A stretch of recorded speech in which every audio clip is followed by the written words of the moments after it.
भत्ता बाबद मिलिब 3,500 टंका। 80 रु अधिक वर्षर वरिष्ठ नागरिक एवं 80% बा ताठारु अधिक भिन्नक्षम व्यक्ति को एणिकी भत्ता 3,500 टंका मिलिब।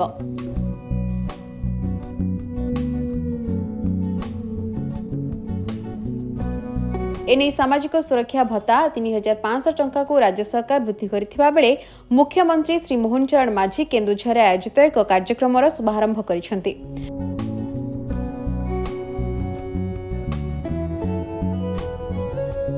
विधिबद्ध भाव भत्ता बाबद बैंक खाता को 3,500 टंका चढ़ी।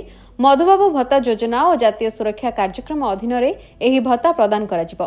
एहा द्वारा 4,15,000 अधिक हिताधिकारी उपकृत हेबे।